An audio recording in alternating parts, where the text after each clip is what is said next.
Neemias 3,15 diz: e à porta da fonte reparou a Salum, filho de Coozé, líder do distrito de Mispá. Este a edificou e a cobriu, ele levantou as portas com as suas fechaduras e os seus ferrolhos, como também o muro do tanque de Acelá, ao pé do jardim do rei, até os degraus que descem da cidade de Davi. Queridos, o livro de Neemias, ele é um livro que me encanta, me chama a atenção. Os irmãos viram um recado que acabei de dar aqui no IBL News acerca da escola de liderança.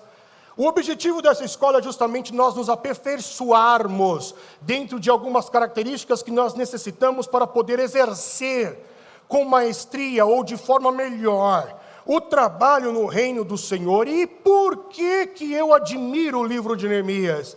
Porque de todos os livros da Bíblia, se tivéssemos que falar sobre um grande líder, a eficiência que é diferente de eficácia, mas se tivéssemos que falar de eficiência e de eficácia de um personagem bíblico, esse personagem seria Neemias. Ele é um líder nato, ele é um exímio líder, e eu admiro a sua liderança, e tenho as suas características, os seus fatos, as suas ações, como modelo da minha vida, para que eu possa tentar ser melhor naquilo que Deus colocou sob as minhas responsabilidades. Logo, eu admiro este livro por todo esse ensinamento, e admiro a pessoa de Neemias por ser um camarada de coragem, pois, para que você seja um líder, você precisa ter, acima de qualquer coisa, coragem. Abrindo aqui um parênteses e deixando bem claro, a coragem não é a ausência do medo. A coragem é o enfrentamento do medo. E este Neemias, ele teve coragem para enfrentar obstáculos na sua vida, como por exemplo, Neemias enfrentou o rei.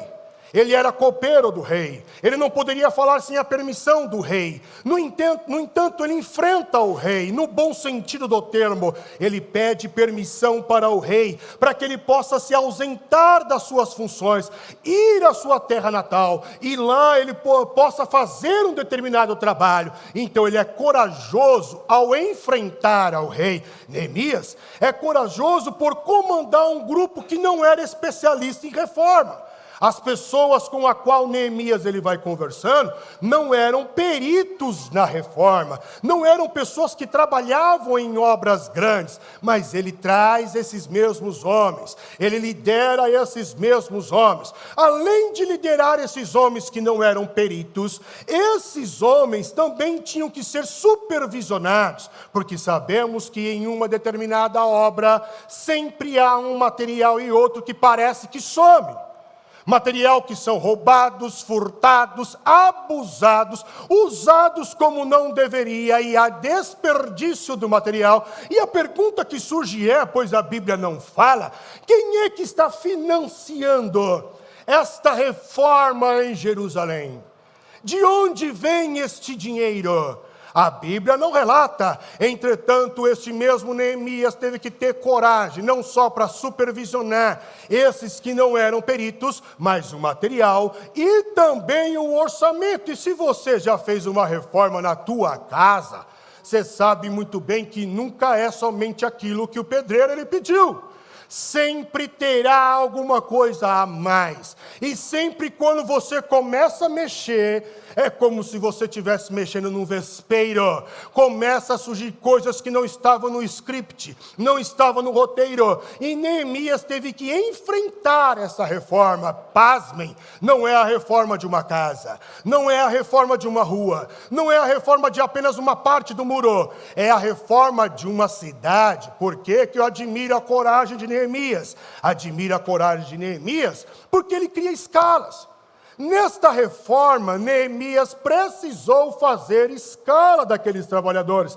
Quem é que entra, que hora que é o intervalo, que hora que pode ir ao banheiro, que hora que pode beber água, que hora que pode almoçar, que hora que vai sair, que família que vai reformar o quê, onde, quando, com o quê. Ele começa a criar essa escala. E aqui eu fico vendo o pastor Sandro, a Camila, eu mesmo, criando escala para os departamentos, e a gente já fica louco. A gente não consegue encaixar a rotina, o profissional, às vezes, daquela pessoa na escala da igreja. Falta voluntários. Tenta imaginar uma escala dentro do âmbito de uma cidade. E ele é corajoso para fazer esse tipo de serviço, Neemias. Ele é corajoso porque ele enfrenta os opositores da obra. Sempre teremos alguém que irá se opor. Sempre você encontrará alguém na tua vida quando você lançar um propósito, quando você lançar uma ideia, quando você tiver um sonho, um desejo, um ideal a conquistar, e você for compartilhar isso com alguém, sempre teremos pessoas que irão se levantar para trazer a negatividade, sempre teremos pessoas que irão se levantar, inclusive para contribuir para que o teu sonho ele não dê certo. E isso aconteceu com Neemias. Sanbalate e Tobias eram os opositores da obra. No capítulo de número 2 e verso de número 10, eles não se agradam da obra e da reforma em Jerusalém. No capítulo de número 2, no verso de número 19, eles começam a zombar da obra, começam a zombar dos trabalhadores e começam a zombar do próprio Neemias. Veja, você, Neemias, é um copeiro, você não tem expertise em obra. Como você vai liderar tudo isso? E eles começam então a zombar de Neemias, dos trabalhadores e da obra. No capítulo de número 4, verso de número 7, agora eles começam a tramar para parar aquela obra. E no capítulo de número 6, aí então, quando todas as funcionalidades não deram certo, eles apelam para a fé. É o que acontece com o diabo. Quando ele não consegue te persuadir dentro do âmbito material, ele vai apelar então para a fé, para aquilo que você está inserido, e quem sabe para aquilo que até mesmo você acredita. E no capítulo de número 6, Sanbalate e Tobias, eles contratam uma pseudo-profetisa, para que essa profetizasse que aquela obra não era do Senhor. Chegou um determinado momento que Neemias, além de colocar a enxada, a colher de pedreiro, o cimento e tantos outros elementos na mão dos trabalhadores, este mesmo Neemias teve que colocar uma arma para se proteger do ataque de Sanbalate e Tobias. É o que diz o texto em Neemias, capítulo de número 4 e verso de número 17. Os que edificavam o muro, os que traziam as cargas e os que carregavam, cada um das suas mãos fazia a obra, e na outra mão possuía uma arma. Então perceba, para tentar impedir o avanço de Sanbalate e Tobias, eles em uma mão tinham os utensílios de trabalho e na outra mão uma arma para guerrear caso houvesse a necessidade. Isso fala sobre vigilância.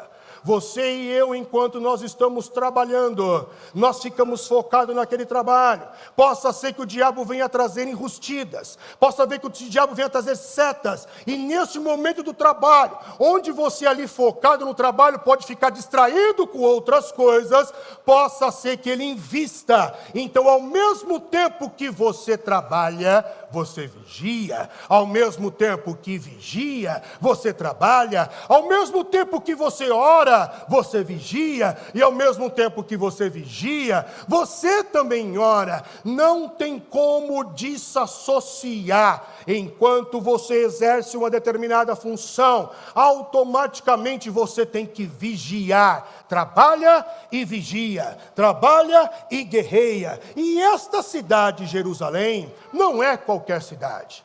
É a cidade de Davi.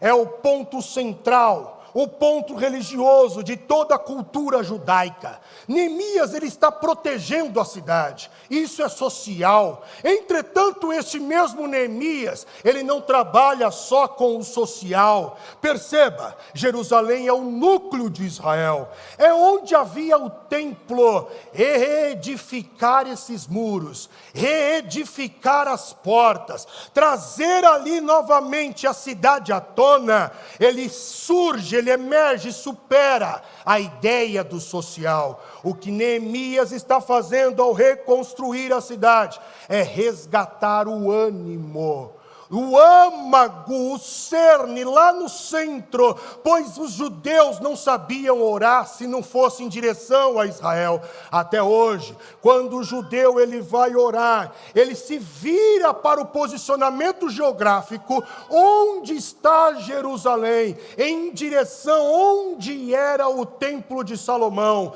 em direção ao antigo templo. Até hoje, os judeus eles mantêm essa mesma tradição. Reconstruir, reformar, abrange mais que o social. É o resgate da esperança, é o resgate da cultura, é o resgate da fé de um povo. Como talvez escreveu o profeta Jeremias: Senhor, traze-me à memória aquilo que me dá esperança. Quando você está desesperançado, quando você está para baixo, quando você não está motivado, o Espírito Santo ele vem como uma brisa suave nos teus ouvidos e ele começa a resgatar aquilo que lhe dá esperança. Esta é a artimanha, esta é a maneira que Neemias encontrou de resgatar o ânimo e a fé, a reconstrução da cidade de Jerusalém,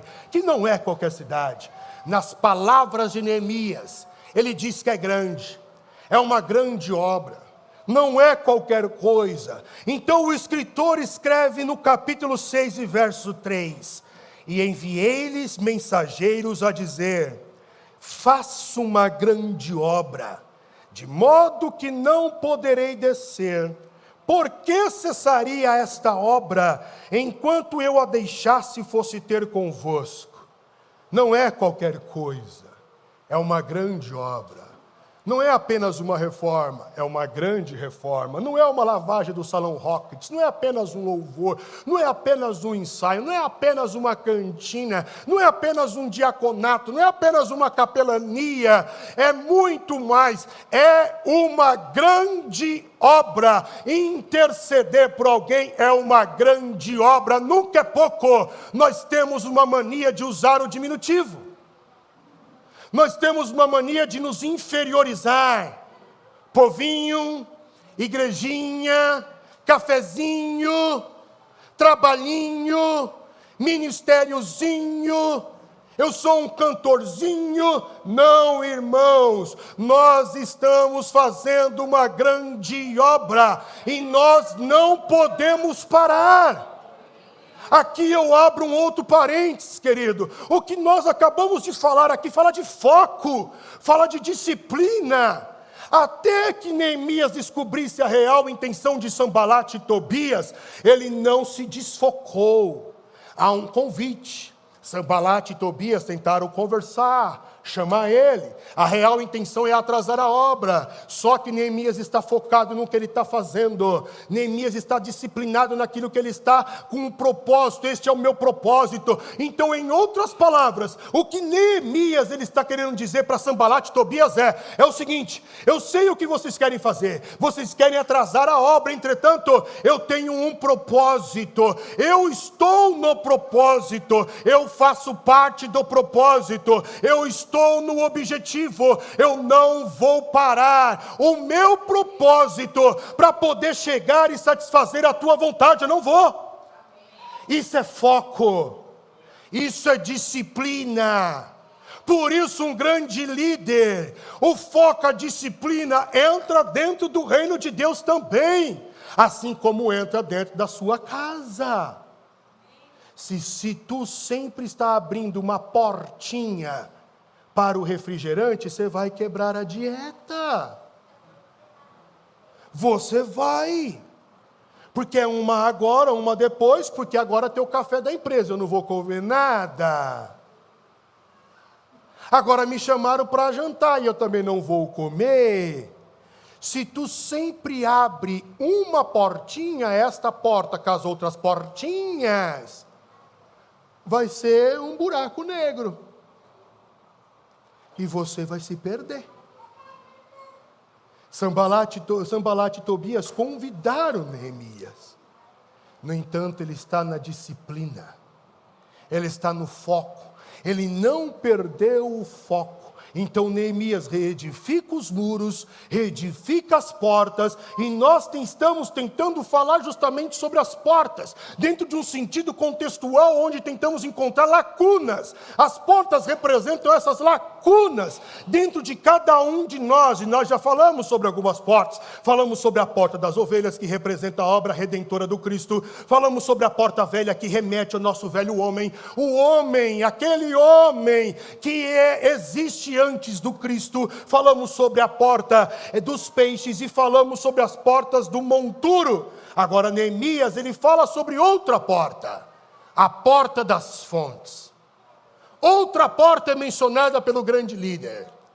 E quando nós falamos de fonte, esta porta das fontes, ela está do lado oposto da porta das ovelhas.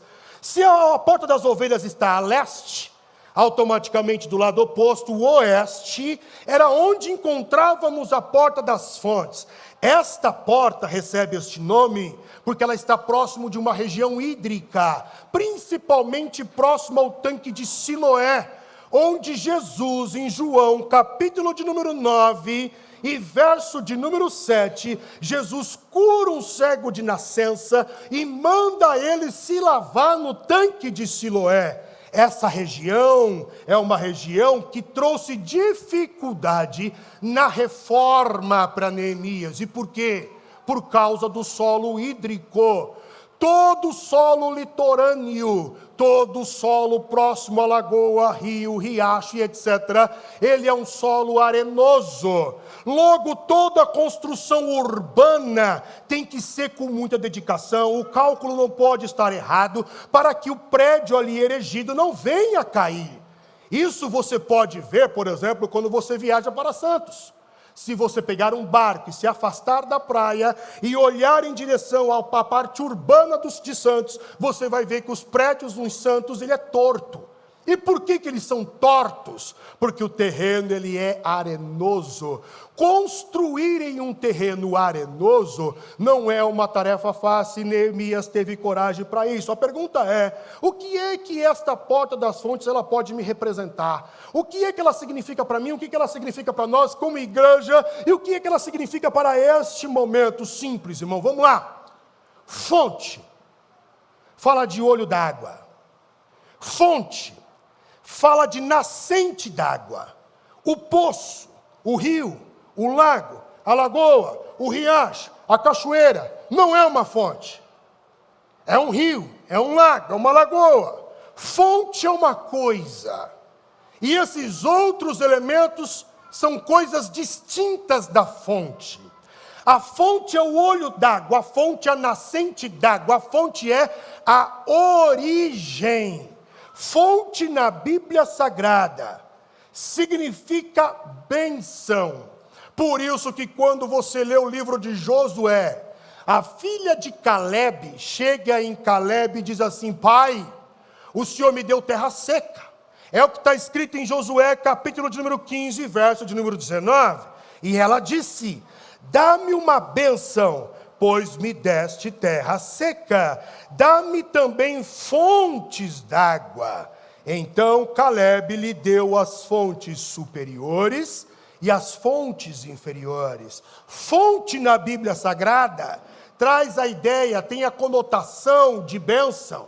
Fonte traz a ideia de origem, fonte traz a ideia de nascimento, fonte traz a ideia de inesgotável. O que alimenta um rio, o que alimenta o riacho, a cachoeira e etc., é a fonte, o olho d'água. E claro, A fonte é d'água, a fonte é de água, e a água, ela tem funcionalidades. E a primeira grande funcionalidade da água, que poderíamos destacar em termos básicos, seria a limpeza. Para que serve a água, se não para limpar? E partindo desse pressuposto, desse ponto de partida, nós vamos ver que a água simboliza a palavra de Deus. E Jesus, ele diz isso, João, capítulo de número 15 e verso de número 3. Jesus está fazendo um paralelo com a água. E ele diz no verso 3 do capítulo 15: vós estáis limpos pela palavra que vos tenho pregado. Não existe outra coisa que possa te limpar. Se a palavra de Deus não te limpar, descer a água do batismo não vai te limpar.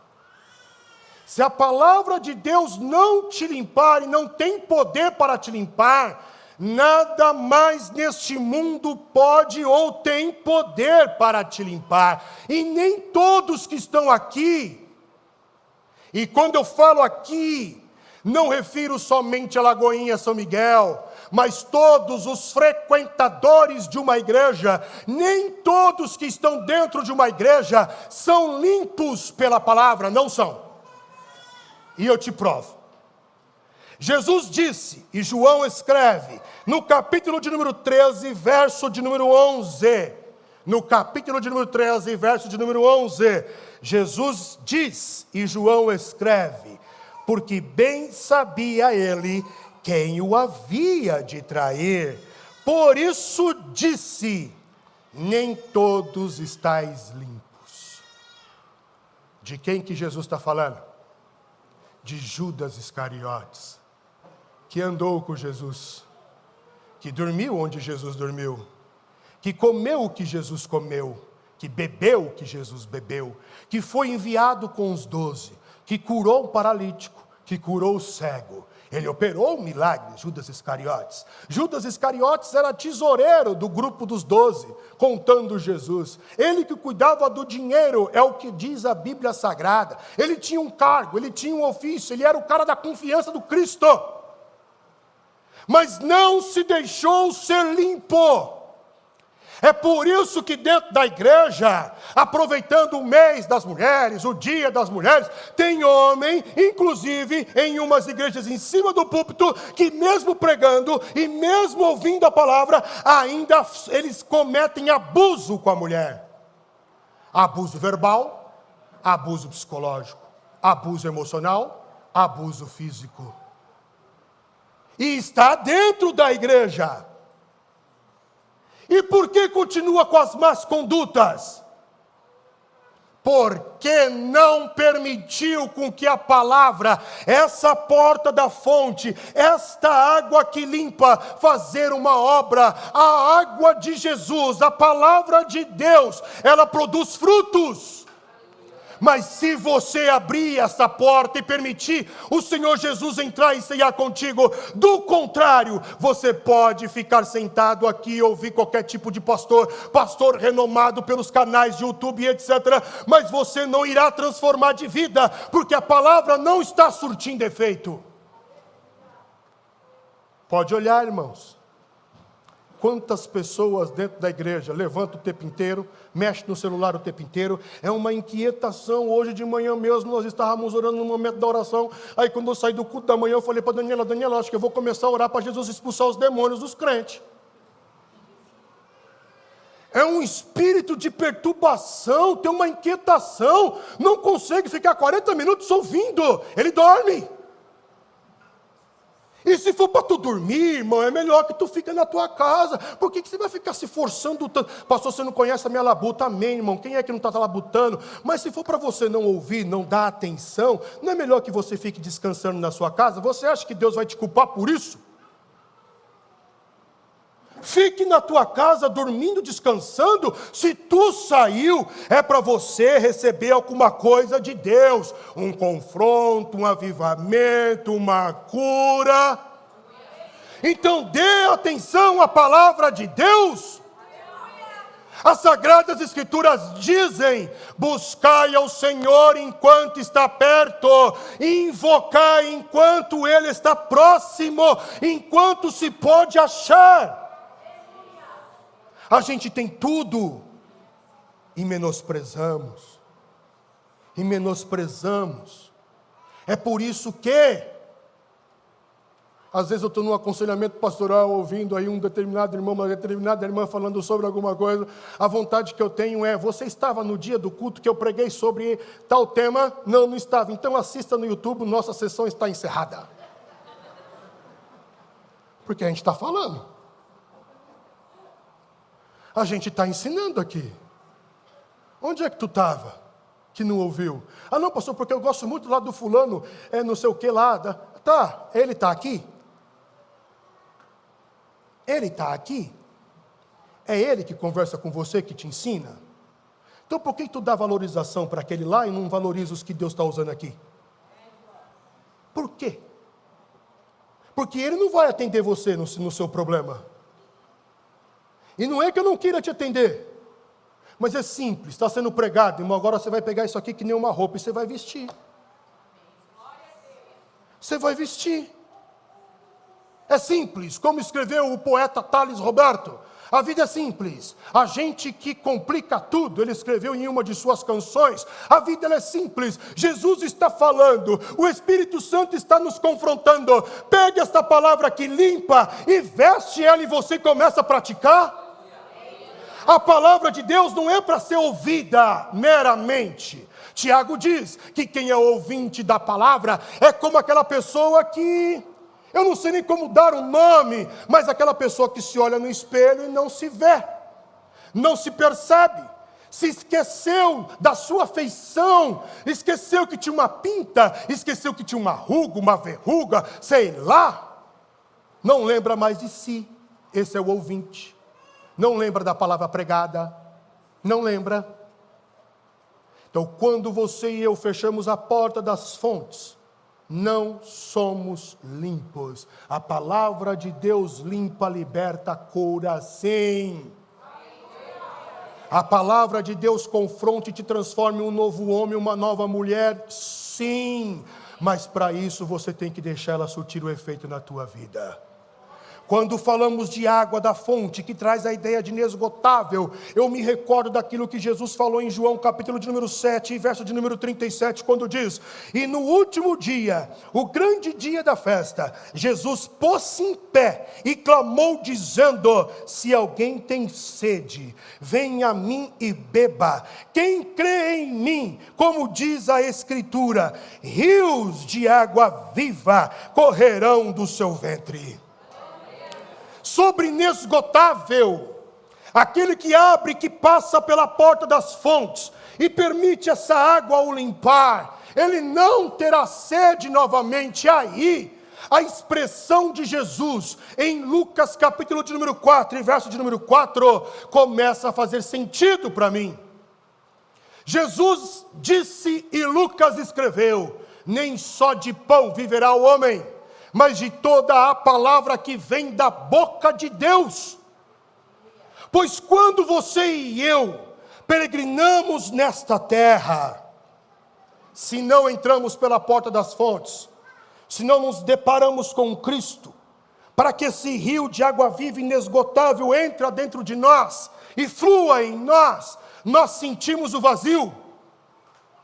Todo ser humano sente um vazio. É o que escreve Fyodor Dostoiévski. Ele escreve dizendo: cada ser humano carrega dentro de si um vazio do tamanho de Deus. Repito, Fyodor Dostoiévski. Cada ser humano carrega dentro de si um vazio do tamanho de Deus. Só que você não entende esse vazio.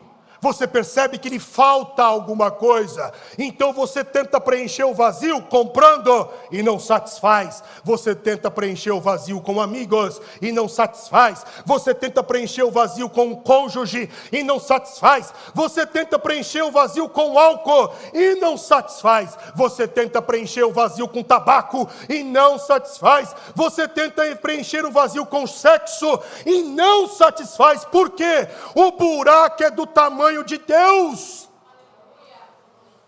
E para saciar esse buraco, para que esse buraco possa ser preenchido, é somente Deus na vida do homem. Quando Jesus diz, não só de pão viverá o homem, Jesus está querendo dizer o seguinte: o corpo pede matéria, o corpo pede pão, por isso entorpecentes, álcool, tabaco, sexo, compra.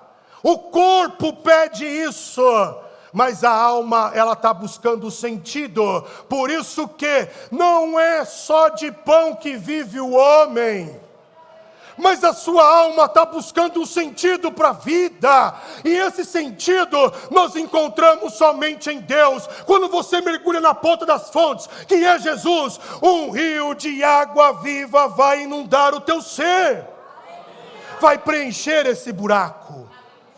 Isso que eu estou falando é tão verdadeiro, que Jeremias, ele escreve em Jeremias capítulo de número 17, verso 13, ó Senhor, esperança de Israel, todos aqueles que te deixam serão envergonhados, os que se apartam de mim serão escritos sobre a terra, porque abandonam o Senhor, a fonte da água viva. E se você abandonou a fonte da água viva, você vai morrer. É simples. Se tu não beber da fonte da água viva, você vai morrer. Por isso o vazio, dinheiro nenhum, moedas digitais nenhuma vão comprar o que Deus pode te dar. Nenhuma delas. Mas se você passar pela porta das fontes e beber dessa água que Jesus te der, Jesus diz em João capítulo de número 4, verso de número 14, uma fonte vai jorrar dentro de você para a vida eterna. Água. Água também remete a descanso. Porque quando você e eu estamos cansados, fadigados, estressados, nós fugimos para algum lugar que tenha verde e água. Nós queremos descansar. Nós queremos sair daquele lugar da loucura, aquilo que é abafado, opressor, e a gente vai para o lado oposto da cidade. O lado oposto da cidade é o jardim. A primeira coisa que o ser humano ele faz, quando ele é expulso do Éden, é cidades. E ele estava no jardim, então a cidade é o oposto do jardim. E você e eu, quando queremos fugir desta cidade, dessa loucura, dessa vida, desse enfado, nós vamos para um lugar de verde e de água. Uma praia, um sítio que tem uma lagoa, e às vezes você não entra na água. Mas só o fato de você estar ali vendo aquela paisagem, aquilo traz descanso, aquilo traz refrigério, vai te energizar novamente, dependendo da pessoa. Se tu é uma pessoa como eu, que tem poucas horas às vezes para dormir, mas encontrou uma horinha para tirar uma sesta, coloca o barulhinho de chuva. Vai no Spotify, coloca lá barulho de natureza, cachoeira, chuva, para tentar cochilar, dormir melhor. Água é sinônimo de descanso.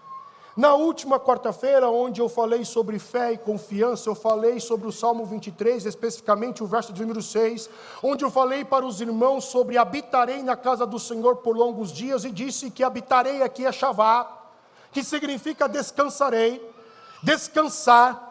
Logo, a melhor tradução é descansarei na casa do Senhor por longos dias.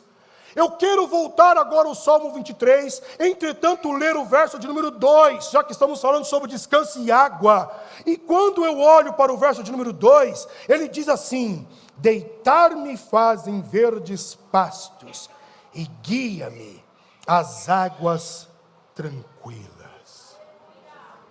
Há descanso para a tua alma. Então a porta das fontes é a porta da origem de uma nova vida. A porta das fontes é a porta da água inesgotável que jorra para a vida eterna. A porta das fontes é a porta onde um rio sacia a tua sede espiritual, alimenta a tua alma.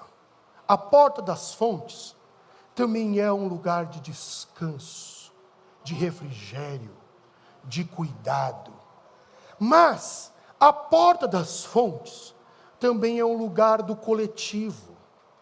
Porque eu não sei se você já reparou, mas eu não gostaria de ser às vezes como eu sou, mas eu sou o que sou e eu não posso mudar o que sou, então eu tenho que me acostumar com quem sou. Porque eu vou para os lugares e às vezes eu estou conversando com alguém e estou pensando sobre muitas coisas. E às vezes no lugar de paisagem ali eu estou pensando. E o que eu reparo é que sempre no lugar que você vai, às vezes tem um ponto central que tem um chafariz. Tem ali alguma coisa que chama a atenção dos turistas e tem água envolvida naquilo ali. E às vezes aquele lugar se tornou um point, um lugar atrativo, um centro, por causa da água. Água atrai. Água chama pessoas, água fala do coletivo. Então que igreja eu quero ser? Eu quero ser a igreja da origem da nova vida. Eu quero ser a igreja que mande uma palavra que limpa, que transforma, que jorre para a vida eterna. Mas quero ser também a igreja do coletivo, onde todos possam se achegar diante da água da vida que é Jesus Cristo. É essa água, é essa fonte e essa igreja que eu quero ser. E para vocês que irão descer as águas do batismo, o que vocês irão comemorar agora é o que na verdade já aconteceu dentro de vocês. Isto é um símbolo testemunhal daquilo que Deus já operou no coração de vocês. Nunca substitua o símbolo pela essência. A peregrinação exige de vocês ainda esta limpeza. Então isso aqui é para mostrar a todos acerca da decisão que vocês tiveram. Mas daqui para frente, vocês irão continuar se banhando nessa porta das fontes e se lavando. Quando vocês emergirem da água, que vocês possam emergir com o desejo de ser esta fonte, para que outros, que assim como vocês estavam longe, desgarrados, perdidos, possam encontrar o lugar do aconchego, da paz, da tranquilidade. Que Deus abençoe vocês. Que Deus abençoe a igreja.